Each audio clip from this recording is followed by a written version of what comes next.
It is said that in a forgotten chamber of an ancient library, where the air itself seems made of dust and breath, there lies a single candle that never fully dies. Its flame flickers softly, bending as though whispering to the shadows gathered along the walls. Before it, resting upon a slab of stone, is a scroll so fragile that even the thought of touch could shatter its edges into nothing. The parchment gleams faintly under the trembling light, as though some memory of moonlight still lingers within its fibers. Those who have seen it, if such souls still walk among us, swear that the ink is not black, but gold turned pale by centuries of silence. They call it the cartographer's dream. No one remembers the name of the one who drew it, nor the century that held his hand. Some say he was a monk who lost his way among the constellations. Others claim he was a wanderer who mapped the echoes of his own sleep. What is certain is that the map shows no land known to any empire. Its coastlines are soft, uncertain, shifting like the contours of mist at dawn. Mountains rise and dissolve again.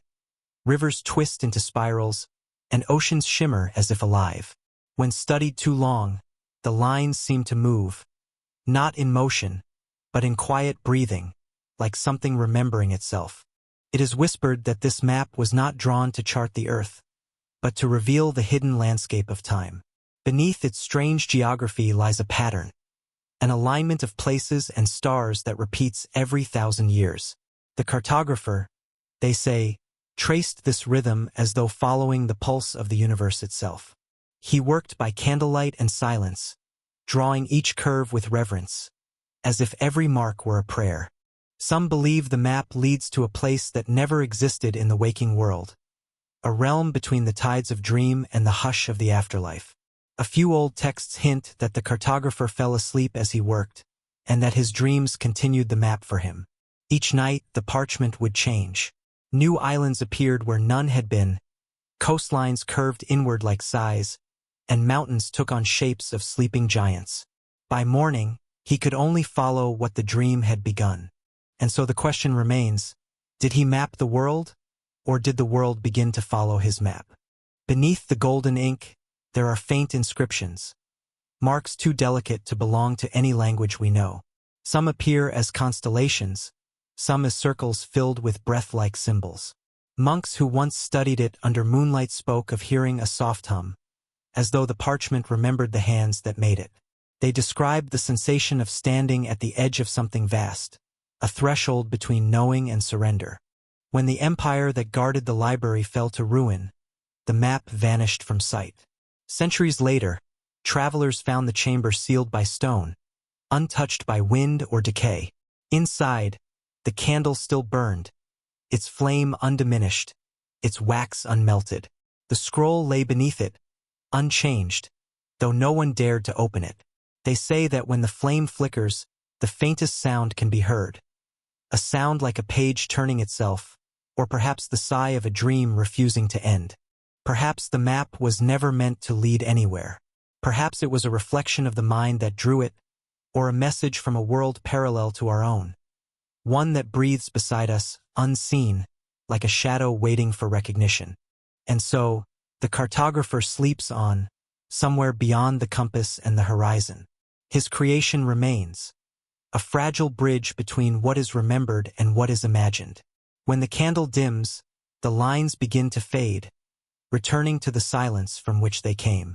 Whispers tell us that if one listens closely, in that moment before sleep, they might hear the faint rustle of parchment, the breath of ink upon gold, the soft pulse of a dream trying to become real.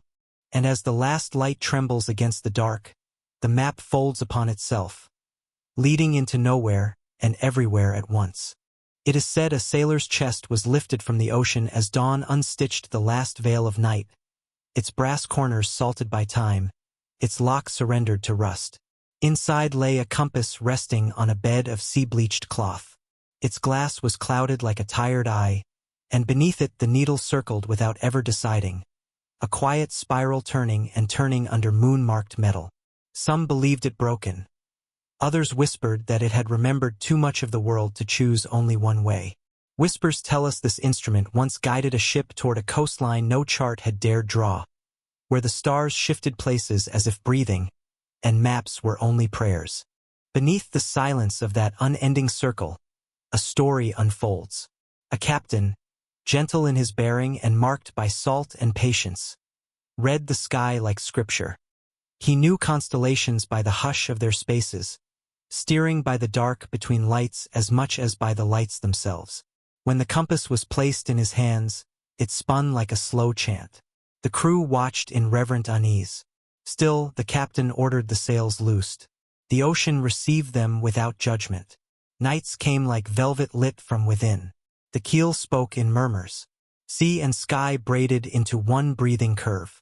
Some believe the compass did not point north because it was listening for another pole, a sacred axis hidden beneath the floor of the world, where the dreams of sailors gather like shells along a forgotten shore.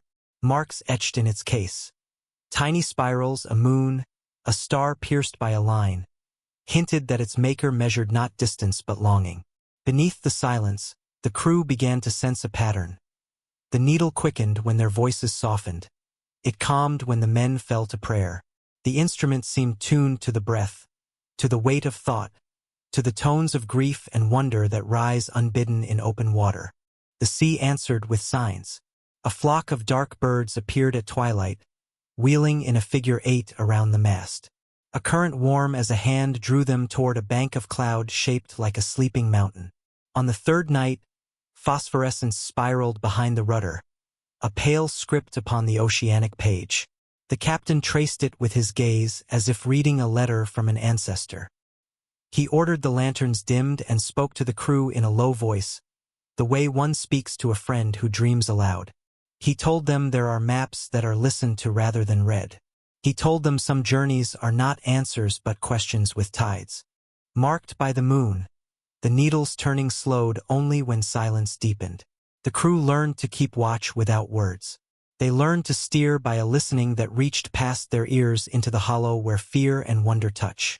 One sailor pressed the compass to his chest and felt the faint hum of metal speaking to pulse, as if the instrument were a small ocean remembering the shore.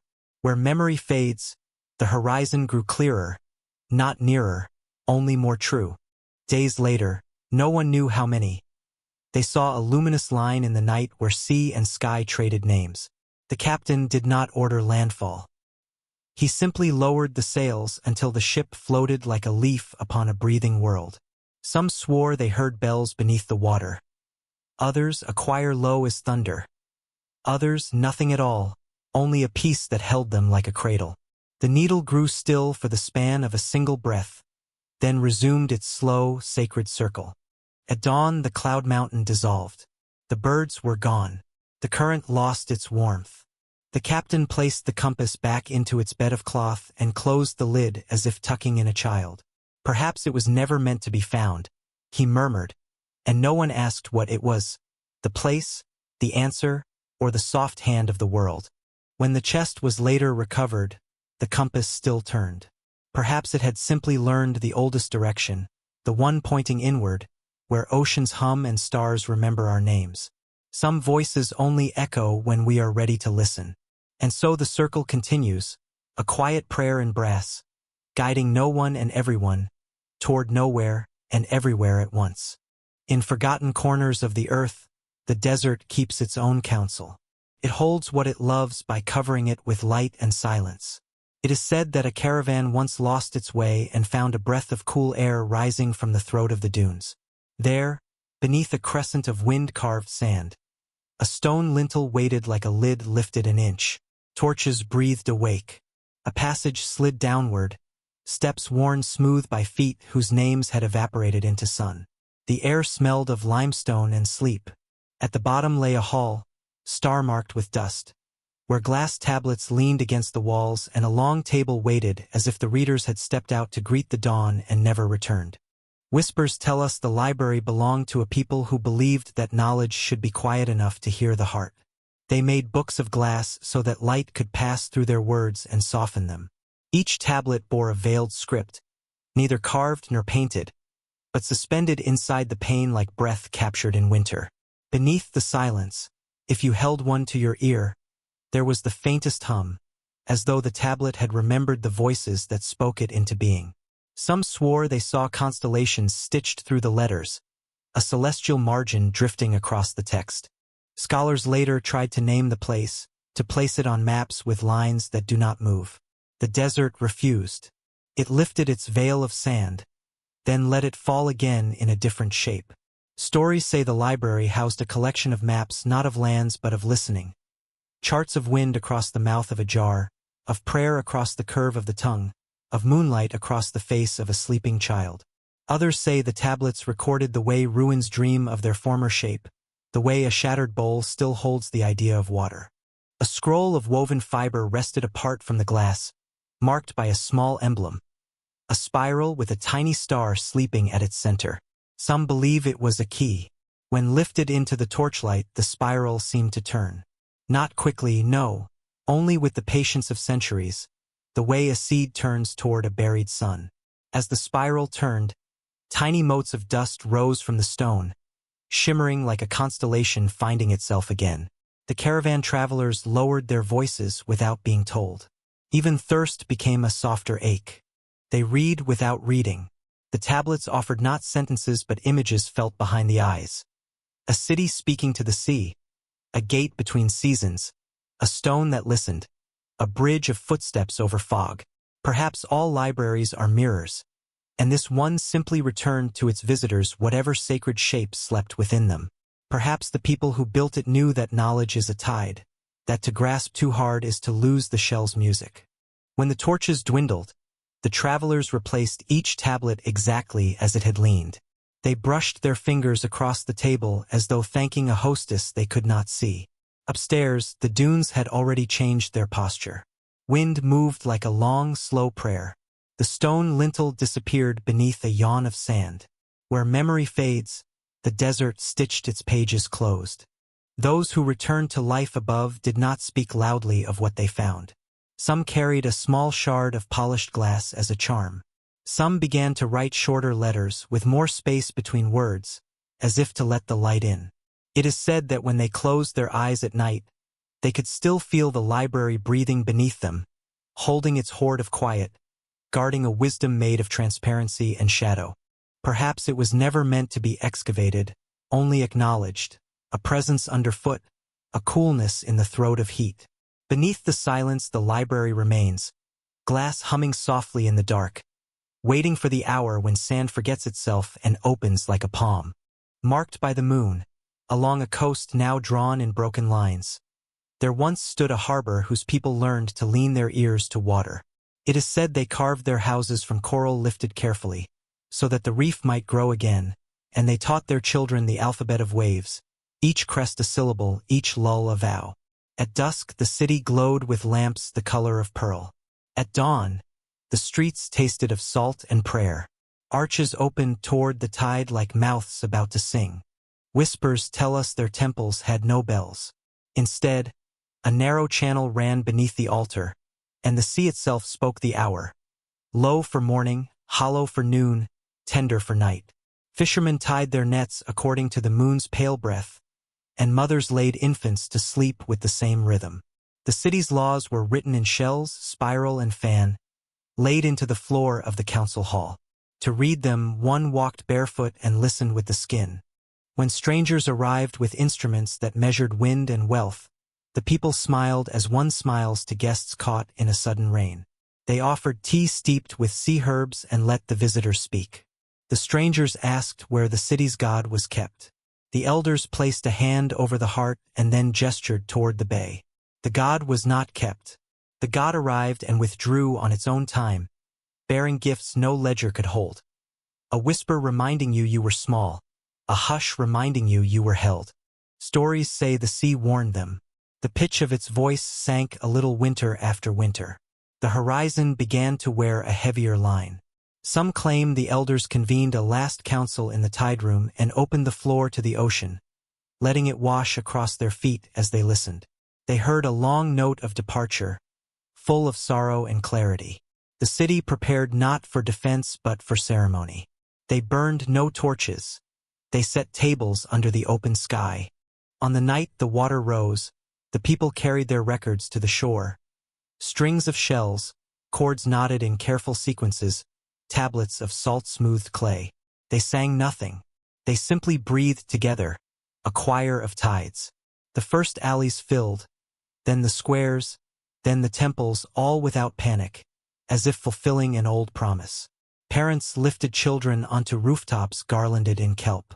Lovers traced the lines of each other's palms and smiled, recognizing old shorelines.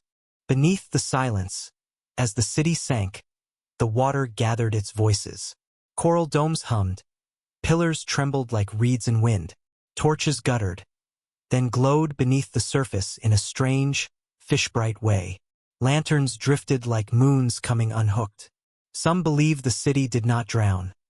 It simply returned to its teacher. The sea closed around it with the kindness of a mother spreading a blanket. Streets turned to avenues of current. Doorways opened like gills. Now divers come when the moon is thin. They descend with both reverence and caution, moving as slowly as memory allows. In the blue hush they find arches braided with seagrass, benches dusted with silt fine as flour. If they lay a hand upon the temple floor, a vibration travels up the arm and into the chest. A note low and continuous, the old hour still being kept. Where memory fades, the city remains attentive. On calm nights, standing at the lip of the shore, one can hear it. Not a song, not exactly, but a listening that has learned to sing. Some voices only echo when the heart is quiet. Perhaps the city's true gift was not its harbor or its houses, but the way it offered itself to the tide, trusting the oceanic gate to open inward as well as out. It is said that those who truly hear the sea afterward speak more softly. They measure time by breath and kindness.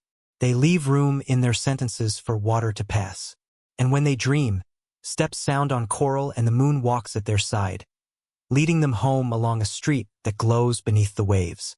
In a mountain range that appears on no dependable chart, there is a cliff shaped like a crescent, pale as bone when the sun sinks low.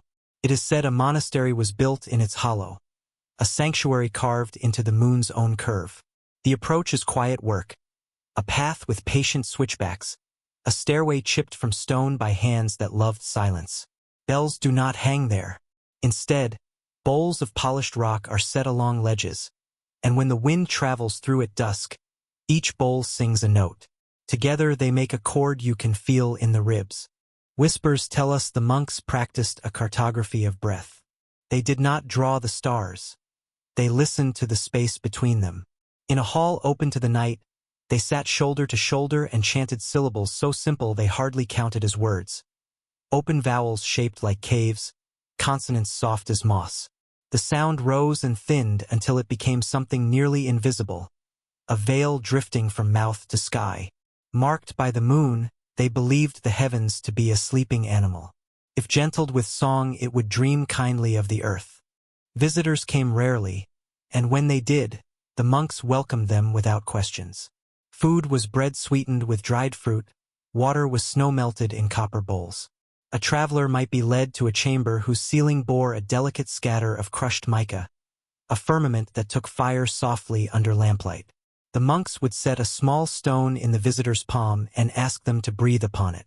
Later, the stone was placed among many others in a spiral on the floor, a map of breaths laid down over years. No name marked a single one. Together they formed a galaxy that shifted not with the stars, but with the arrivals and departures of ordinary lives. Some believe a night came when the chanting grew so still that it crossed a threshold. The bowls on the ledges hummed without wind. The mica overhead glowed as if remembering noon. The monks' voices thinned further, crackled like the last flakes of snow in spring, and then, where memory fades, became a silence so full it sounded like light.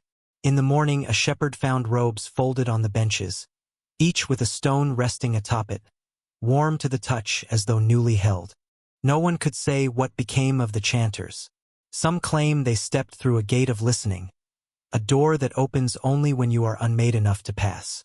Others say their voices rose and clothed themselves in starlight, that the bowls now sing not with wind but with what remains of human tenderness. The cliff did not change. The ledges still hold their instruments. At night the hollow shines like a cradle. Pilgrims climb there still. They bring nothing that clatters. They sit where the monks once sat and try to match their breathing to the old, slow rhythm of the stones. If the air is clear and the moon leans close, a tone can be heard, thin as a thread and yet strong enough to hold a person through grief. Some who arrive thinking to ask for answers leave instead with a gentler way of asking. Perhaps it was never meant to be a place of miracles, only a school where the tongue learns to be a tide, where the chest learns to be a bell. Some voices only echo when we are ready to listen. Beneath the silence, the hollow keeps them, not as a possession but as a shape. And when night deepens, the mica ceiling steals a little light from the sky and returns it as blessing. A soft radiance upon empty robes, upon stones arranged like a spiral galaxy, upon the patience of a mountain that has learned to sing without a sound. It is said that in a valley wrapped in mist, where even the wind forgets its name, there rests a stone unlike any other. It lies half buried in the moss, polished smooth by centuries of rain and silence. Travelers who stumble upon it feel compelled to kneel, as if in the presence of something that listens. When you press your ear to its cool surface, a hum begins, a murmur softer than breath, older than language. Some hear laughter, others, the rhythm of distant footsteps fading into dust. The villagers call it the stone that remembered voices. Whispers tell us it was once the heart of a great hall, where elders gathered beneath torches that smelled of cedar and smoke.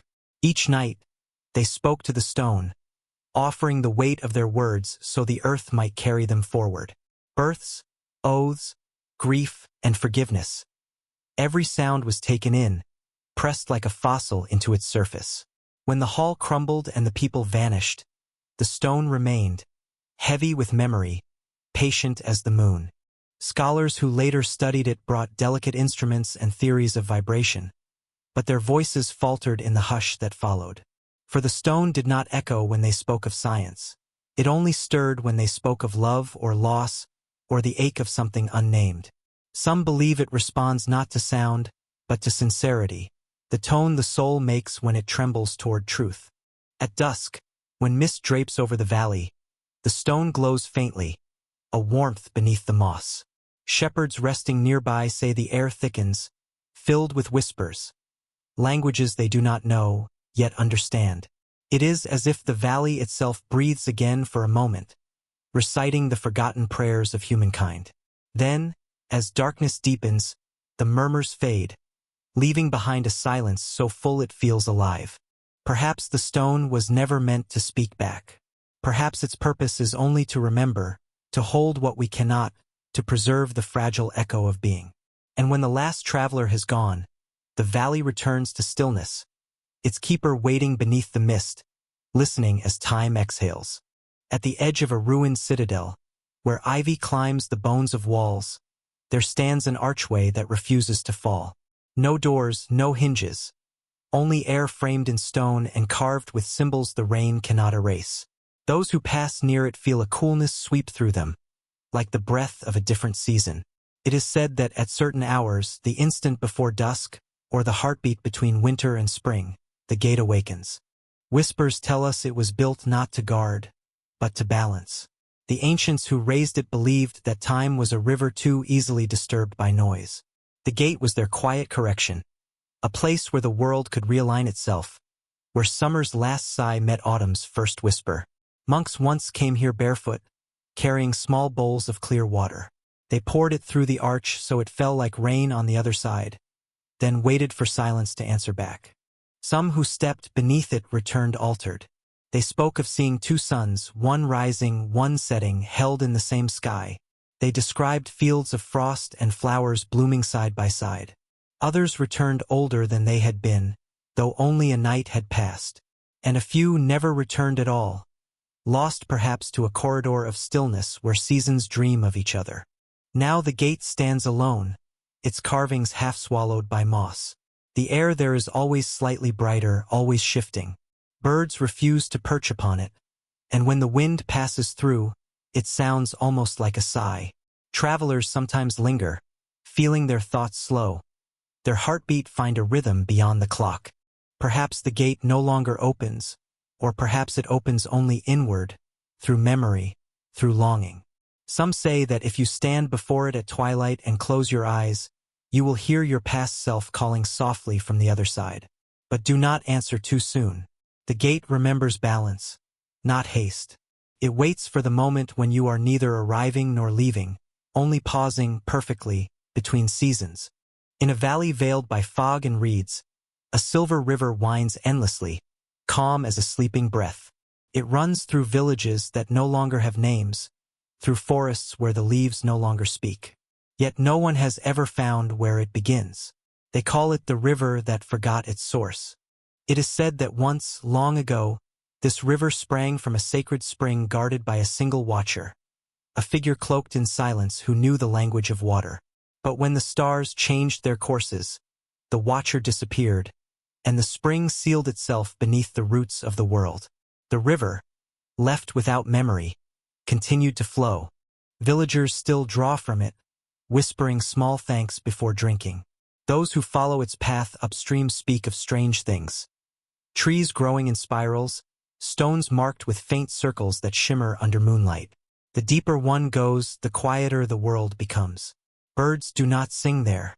Even thought moves softly. Some say the river flows backward through time, carrying reflections of things that have not yet happened. Others claim that those who reach its hidden beginning see themselves as they were before they were born. But no one has ever returned certain of what they saw, only calmer and more silent. When the moon is thin, the surface of the river trembles with light, as though remembering the stars it once mirrored at its birth. Fishermen stop their boats, listening. Beneath that shimmer, they say, lies a sound too low to hear but too powerful to forget. The pulse of the world remembering its own creation. Perhaps the river's forgetting is a kind of mercy. Perhaps some origins are too sacred to endure the weight of knowledge. It flows still, endlessly, quietly, carrying everything and nothing toward a sea that also has no name. Deep within a collapsed temple, in a hall lined with shadows and incense ash, archaeologists found a mask of black stone, smooth as night, heavy as memory. Its eyes were hollow but not empty. Its lips curved into a calm that felt older than empires. The inscription beneath it was simple. He spoke once and the war ended. It is said that the silent king ruled a realm of endless noise, where every street was filled with shouting, every prayer competed to be heard. He withdrew from his throne and spoke no more. His court grew restless, his enemies gathered, but he remained still. On the seventh day of silence, the war that consumed his borders ended, not with treaties but with exhaustion. The armies laid down their weapons simply because the sound of them had vanished. The mask, scholars believe, was his last act, a face made of stillness, so the world would remember how silence looks. Yet those who have stood before it claim it hums faintly, as though holding a single, endless word just beneath its surface. A word the world is not yet ready to hear. At night, under torchlight, the mask reflects only the flame, not the one who gazes upon it. It becomes a mirror of fire and emptiness. Some see peace in it, others unease. A few have dreamed afterward of standing in vast halls where every statue has turned its face away, and somewhere beyond the horizon, a voice begins to inhale. Perhaps the king never vanished. Perhaps he became the silence itself, the breath between heartbeats, the pause between waves. And if one listens long enough, perhaps the word he spoke still travels through the air, circling endlessly, too perfect to fade. There is a valley that knows neither dawn nor dusk, only the soft blue light of endless twilight. Within it stands a temple carved from basalt, its walls cold and smooth, its corridors long enough to lose a century inside. The locals avoid it. They say that shadows go there to rest. Whispers tell us the temple was built by those who feared light, who believed that illumination burned away the memory of truth. They prayed in darkness so complete that sound itself felt luminous. Inside, torches never burned. Instead, bowls of still water caught what faint glow the sky allowed. Reflected there, shapes drifted like smoke. Faces, perhaps, or dreams. No one who enters the inner sanctum leaves unchanged. Some emerge pale and reverent, their eyes distant, their words soft. Others never return at all. A few wander out at dawn, though no dawn shines in that place, speaking of a figure made of absence who moves with the grace of memory unburdened by body. It is said the temple guards the threshold between existence and forgetting. The shadows within it are not voids, but archives, echoes of every life, every thought unspoken. When the light fades from the world above, they gather here, folding themselves neatly along the walls. On nights when stars cannot be seen, the air above the temple hums. Travelers camped nearby report dreaming of endless corridors and hearing their own footsteps echo ahead of them. In the dream, they always stop before an altar carved from pure night. There, they feel an understanding so vast and quiet that it breaks the heart in the gentlest way. Perhaps the temple was not built to worship darkness, but to teach us that it too deserves rest, that even shadows grow weary of following us. When the monastery burned, all that remained was a single scrap of parchment, blackened at the edges, light as a sigh. Upon it was drawn a constellation that no longer exists, stars dead for millennia, inked in soot and sorrow. The monks had called it the returning sky. It is said they believed each human life corresponded to a single star, and when the star died, its soul returned to earth as a flicker of candlelight, a newborn's first breath, or the silence between waves. They mapped these vanishings not as loss, but as cycles. To them, every extinguished flame was an arrival disguised as departure. Scholars later found that the ashes of the parchment shimmered faintly, like crushed mica. When stirred, they arranged themselves into shifting constellations, as if the stars still sought their places in the sky. Some who observed it claimed to hear music faintly rising from the embers, a note held too long for human lungs. Perhaps the map was not meant to be read, but to remind us that endings also illuminate. The stars we mourn still light the ancient paths within us, and in that understanding the monks found peace.